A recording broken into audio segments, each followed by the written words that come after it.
नमस्कार, आप देख रहे हैं प्राइम न्यूज और मैं हूं आपके साथ प्रियंका चावला। रुख करेंगे देश दुनिया से जुड़ी तमाम बड़ी खबरों की ओर। श्रीनगर में सेना को बड़ी कामयाबी मिली। सेना ने 3 आतंकियों को मार गिराया। पहलगाम हमले का मास्टरमाइंड मूसा ढेर। ऑपरेशन महादेव के तहत सेना ने मारा लश्कर कमांडर।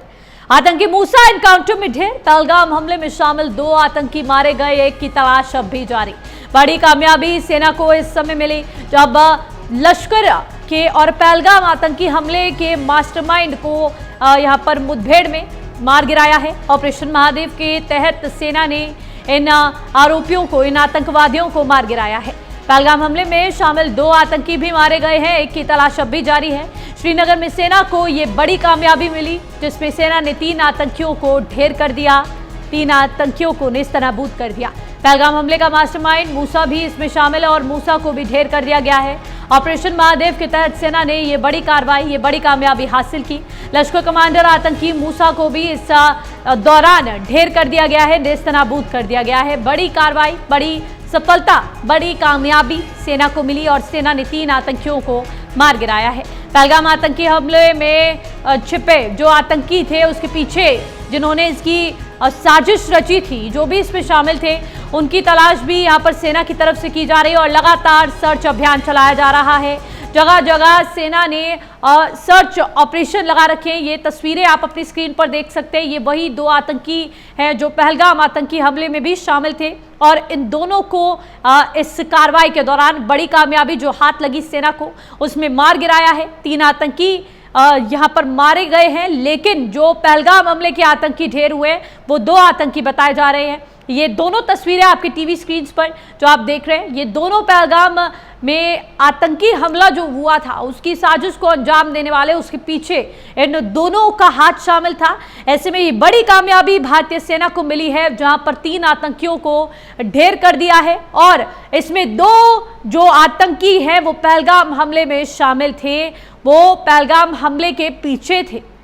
ऐसे में अब ये सेना को बड़ी कामयाबी मिली है और लश्कर कमांडर आतंकी मूसा को भी इस एनकाउंटर में ढेर कर दिया गया है। तो जो आतंकी बताए जा रहे हैं वो आतंकी पहलगाम हमले में शामिल थे जिनको सेना ने मार गिराया है। ये बड़ी सफलता, बड़ी कामयाबी सेना को हाथ लगी है। ये यहाँ पर टारगेट पॉइंट सेट कर सर्च अभियान चलाते हुए सेना ने बड़ी कार्रवाई को अंजाम दिया और पिछले काफी समय से सर्च अभियान पूरे इलाके में चल रहा था और ऑपरेशन महादेव के तहत ये बड़ी कामयाबी सेना ने यहाँ पर हासिल की, कामयाब यहाँ पर हुई सेना। तो वहीं ऑपरेशन महादेव के तहत सेना ने 3 आतंकियों को मारा जिसमें 2 पहलगाम के भी शामिल है। ये दोनों टारगेट पॉइंट सेट करके इन आतंकियों के खिलाफ बड़ी कार्रवाई यहाँ पर की गई सेना की तरफ से। ऑपरेशन सिंदूर पर लोकसभा में बोले राजनाथ सिंह, आतंकवाद दुनिया के लिए खतरा है।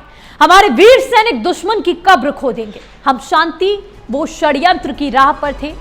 राजनाथ हमें शांति को शक्ति मानते हैं। हम शांति की बात कर रहे थे और वो घुसपैठ की बातचीत सभ्य देशों में होती है। हमारी मूल प्रवृत्ति बुद्ध की, युद्ध की नहीं। हमारी देश की सेना शेर है। राजनाथ सिंह।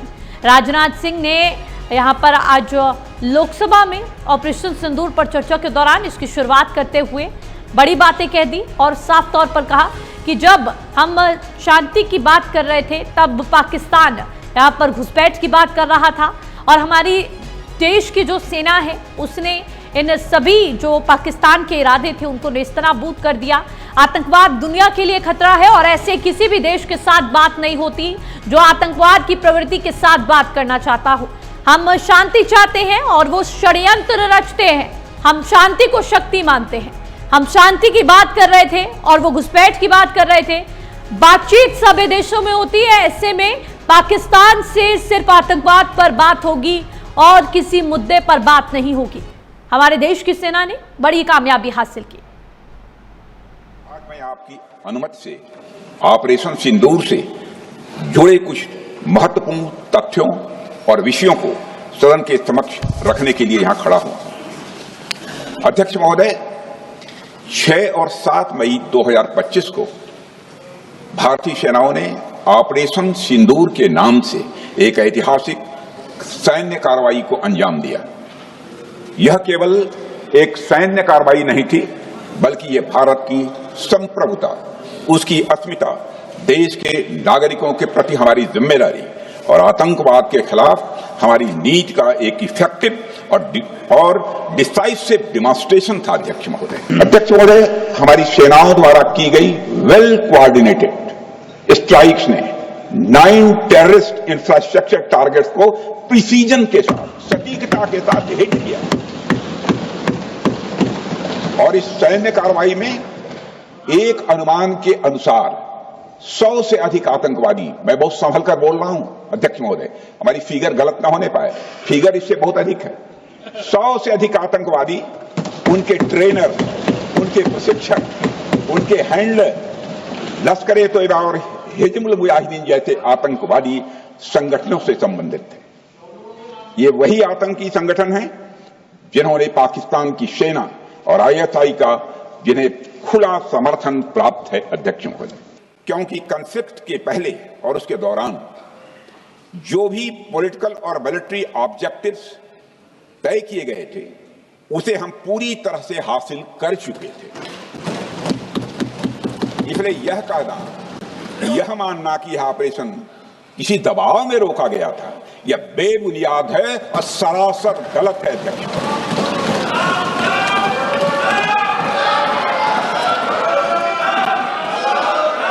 मैं सदन को फिर से आश्वस्त करना चाहता हूं, आपने राजनीतिक जीवन में अध्यक्ष महोदय, मैं आपके माध्यम से सदन को आश्वस्त करना चाहता हूं, अपने राजनीतिक जीवन में जानबूझकर कभी भी असत्य न बोलूं, इसकी भरपूर कोशिश की है मैंने, चाहे सदन हो अथवा सदन के बाहर। और इस ऑपरेशन का उद्देश्य कोई भी युद्ध छेड़ना नहीं था, बल्कि फोर्स के डिमॉन्स्ट्रेटिव यूज से एडवर्सरी को झुकने के लिए मजबूर करना था।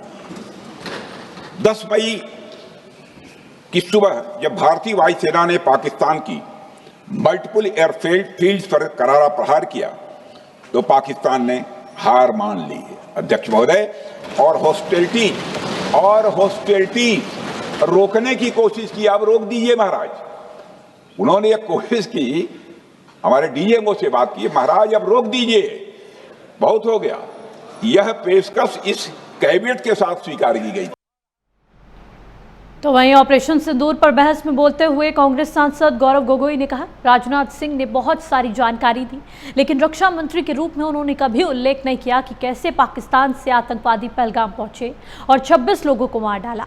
राष्ट्र के हित में सवाल पूछना हमारा कर्तव्य है।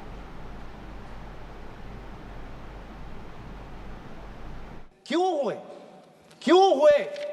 आज मैं ये जानना चाहता हूं कि पिछले 20 वर्ष में सबसे घातक आक्रमण हमारे महिलाओं पर हुआ, हमारे बच्चों पर हुआ, भारत के आत्मा पर हुई। हमने सबने वो दहशत को अनुभव किया, हम सब एकजुट हुए, हमने पूरी तरीके से समर्थन प्रधानमंत्री मोदी जी को दी कि अब जाइए। और ऐसा एक माहौल बन चुका था कि देश किसी भी कीमत चुकाने के लिए तैयार था। पूरा देश प्रधानमंत्री मोदी जी के साथ था, विपक्ष प्रधानमंत्री मोदी जी के साथ था। और अचानक 10 मई के दिन पे हमारे राष्ट्रदूत कहते हैं कि हम पाकिस्तान पर हमला करेंगे, और शाम के 10 मई को सूचना आती है कि पाकिस्तान के साथ अब युद्ध पर हम परिणाम दे रहे हैं, सीज फायर हो गया। क्यों हुआ? हम आदरणीय प्रधानमंत्री मोदी जी से जानना चाहते थे, अगर पाकिस्तान वाकई में अपने घुटने टिकने के लिए तैयार था तो आपने क्यों रुका? आप क्यों रुके? और किसके सामने आप झुके? किसके सामने आपने सरेंडर किया?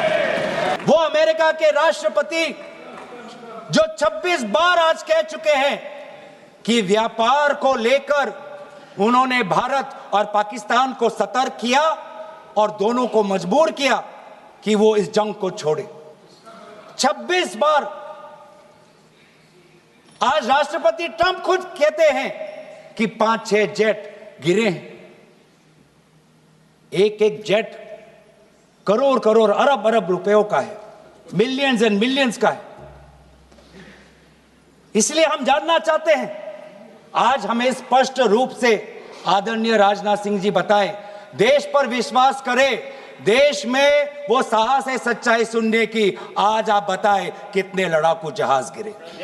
हमारे में वो साहस है क्योंकि ये सूचना, ये सच्चाई सिर्फ देश के नागरिकों के लिए नहीं, ये सूचना, ये सच्चाई हमें देश के जवानों को भी देना है। आज उनसे भी झूठ कहा जा रहा है। और कानपुर मेडिकल कॉलेज से जुड़ी बड़ी खबर, स्टेम सेल थेरेपी का मामला, प्राइम न्यूज की खबर का बड़ा असर। यूपी के डिप्टी सीएम ब्रजेश पाठक ने लिया खबर का संज्ञान। प्राइम न्यूज के सवाल पर बोले डिप्टी सीएम ब्रजेश पाठक, मामले की जांच होगी और कार्रवाई होगी। ब्रजेश पाठक, प्राइम न्यूज ने प्रमुखता से दिखाई खबर। प्राइम न्यूज ने यहां पर प्राइम न्यूज की खबर के बाद बड़ा असर यूपी के डिप्टी सीएम ब्रजेश पाठक ने लिया ये बड़ा कदम। और ब्रजेश पाठक ने साफ तौर पर कहा कड़ी कार्रवाई की जाएगी, मामले की जांच होगी और जो भी दोषी होगा उसको बख्शा नहीं जाएगा। प्राइम न्यूज ने प्रमुखता से इस खबर को दिखाया था, जिसके बाद तत्परता के साथ इस मामले में कार्रवाई हुई। कानपुर स्टेम सेल का पूरा मामला ये बताया जा रहा है, जिसमें प्राइम न्यूज ने बातचीत की डिप्टी सीएम से और डिप्टी सीएम ने साफ तौर पर कहा कि यहां पर कार्रवाई होगी और जो भी इसके पीछे होगा उसके खिलाफ कड़ी से कड़ी कार्रवाई की जाएगी। स्टेम सेल थेरेपी का पूरा मामला है और प्राइम न्यूज की खबर का ये बड़ा असर इसके बाद देखने को मिला। प्राइम न्यूज ने इस खबर को कवर किया, जिसके बाद यूपी के डिप्टी सीएम ने इसका संज्ञान लेते हुए साफ तौर पर कहा कि इस पर यहां पर कार्रवाई की जाएगी।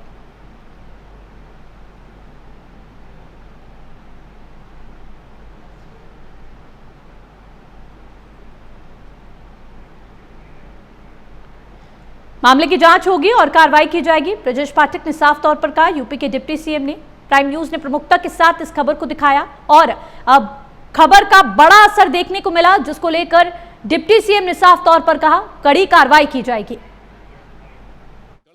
कानपुर मेडिकल कॉलेज में स्टेम सेल थेरेपी के नाम से एक बड़ा भ्रष्टाचार का मामला था। हाँ, मुझे जानकारी मिली, पूरे प्रकरण की जांच होगी और कड़ी कार्रवाई होगी।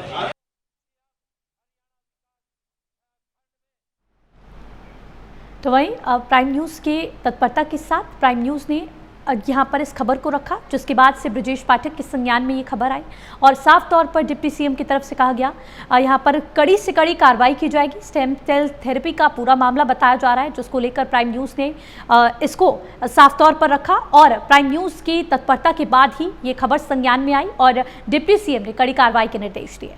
तो वहीं ऑल इंडिया इमाम एसोसिएशन के अध्यक्ष मौलाना रशीदी की समाजवादी पार्टी सांसद डिंपल यादव पर की गई टिप्पणी को लेकर एनडीए नेताओं ने विरोध प्रदर्शन किया। तमाम एनडीए के नेताओं ने महिला सम्मान का जिक्र किया। इधर एनडीए नेताओं के तमाम बयानों पर डिंपल यादव ने प्रतिक्रिया दी। पहले आप एनडीए नेताओं के बयान सुनिए, फिर आप डिंपल यादव की भी प्रतिक्रिया सुनिए। उनके सम्मान आप ये देखिए कि कल माननीय सांसद डिंपल यादव जी जो एक धर्म स्थल पर गई, मस्जिद में गई, उसके बाद एक शख्स ने जितनी अभद्र टिप्पणी उन पर करी है, उसके बाद मैं पूछना चाहती हूँ कि पूरा का पूरा विपक्ष मौन क्यों साधे हुए है। मैं पूछना चाहती हूँ कि माननीय सांसद डिंपल यादव जी की जो स्वयं की पार्टी है सपा, वो चुप्पी क्यों साधे हैं। उनके पतिदेव ने आकर इस बयान का खंडन क्यों नहीं करा। संस्कृत में कहा जाता है मौनम स्वीकृति लक्षणम। मैं पूछना चाहती हूँ, क्या आपकी तुष्टिकरण की राजनीति एक महिला सांसद की डिग्निटी, उनके सम्मान से बढ़कर हो गई है क्या? महिलाओं के सम्मान के लिए भारतीय जनता पार्टी पूरी तरह से हमेशा ध्यान रखती है, लेकिन आज कमाल की बात है कि जिस महिला के लिए हम यहाँ पर अपमान की बात कर रहे हैं, वो विपक्ष के एक मुख्य दल के बड़े नेता की पत्नी है और खुद भी सांसद है। एक मौलाना अखिलेश यादव जी की पत्नी के लिए कुछ भी बोले और वो इस बात को सहन कर ले, ये तुष्टीकरण की राजनीति की कितनी गिरावट की हद है, इस बात को समझने में तकलीफ हो रही है। अपनी पत्नी के बारे में मौलाना के कहे शब्दों पर आज पूरी समाजवादी पार्टी और पूरा विपक्ष चुप है और आज हमें आवाज उठानी पड़ रही है। हमारी आवाज उठाना तो हम हमेशा ही महिलाओं के लिए उठाते हैं। कांग्रेस जिस तरह से चुप है, डिंपल हमारी सांसद हैं, उस पर अफरीदी ने जिस तरह का अपमानजनक टिप्पणी किया है, हमारे विचारों से मतभेद हो सकते हैं, हमारी पार्टी अलग अलग हो सकती है, लेकिन वो पार्लियामेंट की हमारी एक सांसद हैं, देश की महिला हैं, और उन पे इस तरह की अपमानजनक टिप्पणी करने के बाद भी इतनी बड़ी तुष्टीकरण है कांग्रेस की, समाजवादी की, कि उसके खिलाफ एक शब्द नहीं कहा जा रहा है। हम उसके विरोध में प्रदर्शन। महिला सांसद को बदनाम किया गया एक सांप्रदायिकता के आधार पे, ये बिल्कुल गलत है और इसके खिलाफ हम लोग अपना आवाज उठा रहे। पार्टी की कोई भी विचारधारा हो, राजनीतिक स्तर पर हमारी अलग विचारधारा हो, पर हमको लगता है कि महिलाओं को अपने सम्मान के लिए एकजुट रहना चाहिए। और सबसे ज्यादा शर्म की बात है कि अखिलेश यादव जी ने अपनी राजनीति को, अपनी सियासत को बचाने के लिए अपनी पत्नी के लिए भी उन्होंने आवाज नहीं उठाया। जिस तरीके से शायद रजनी जी ने डिम्पल यादव जी के बारे में बोला है वो बिल्कुल भी एक्सेप्टेबल नहीं है और उसके खिलाफ हम लोग अपनी आवाज उठा रहे हैं। अगर अच्छा होता जब मणिपुर जैसी घटना हुई थी, जो सोशल मीडिया में जिस तरह के फुटेजेस आए थे, अगर इसी तरह वो प्रदर्शन करती मणिपुर घटना को लेकर, महिलाओं के साथ खड़ी दिखाई देती, और जिस तरह हमारे भारत में जो अभी जो सिंदूर की जो ये पूरा जो ये लड़ाई छिड़ी, और जिस तरह से भारतीय जनता पार्टी के नेतागण, बड़े बड़े मंत्री मंचों से किस तरह की बयानबाजी करी हमारे फौज के अफसरों के लिए, अगर उनके साथ वो खड़ी दिखाई देती तो मैं समझती हूँ ज्यादा अच्छा होता। यूपी की कैबिनेट मंत्री बेबी रानी मौर्य ने सनातन और संतों पर टिप्पणी को लेकर आड़े हाथों लिया। उन्होंने कहा, संतों के ही थे, कब सभी जानते हैं वह किसके बल पर सीएम बने। अखिलेश संतों का अपमान करेंगे तो फिर जहां है वहीं रहेंगे। कथावाचक अनिरुद्धाचार्य के महिलाओं पर बयान की निंदा करते हुए कैबिनेट मंत्री ने कहा कि उन्हें सीमा में रहकर बयान देना चाहिए। बेबी रानी ने बेहतर तरीके से कहा कि अगर बेहतर होगा वह आध्यात्मों पर बोले ताकि बच्चियां उन्हें प्रेरणा ले, और आधुनिक जमाना है, बच्चियां अपनी मर्यादा जानती हैं, उन्हें बताने की जरूरत नहीं है।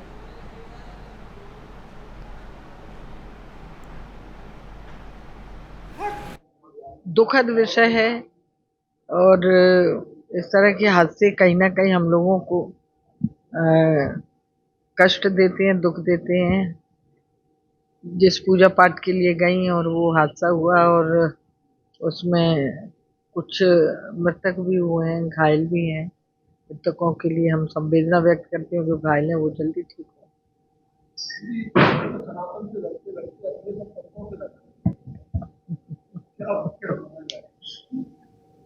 वो संतों के थे क्या? वो तो केवल आप लोग सभी जानते हैं, उसको मेरी कहने की आवश्यकता नहीं है वो किसके बल पर अपनी मुख्यमंत्री बनी। अगर वो संतों का अपमान करेंगे तो फिर जहाँ हैं वहीं रहेंगे। और अमरोहा की बेटी अंशु चौधरी ने अमेरिका के अल्बामा में आयोजित वर्ल्ड पुलिस फायर गेम में गोल्ड और सिल्वर मेडल जीतकर भारत का नाम रोशन किया। अंशु उत्तर प्रदेश के अमरोहा जनपद के गजरौला नेशनल हाईवे 9 पर स्थित सलारपुर गांव की रहने वाली है। इस खबर से गांव में खुशी का माहौल छा गया। बीजेपी के वरिष्ठ नेता डॉक्टर सोरेन सिंह अंशु के घर पहुंचे। उन्होंने अंशु को शुभकामनाएं देते हुए उनके उज्जवल भविष्य की कामना की। उन्होंने क्षेत्र के सभी लोगों से अंशु चौधरी को सपोर्ट करने के लिए भी आग्रह किया।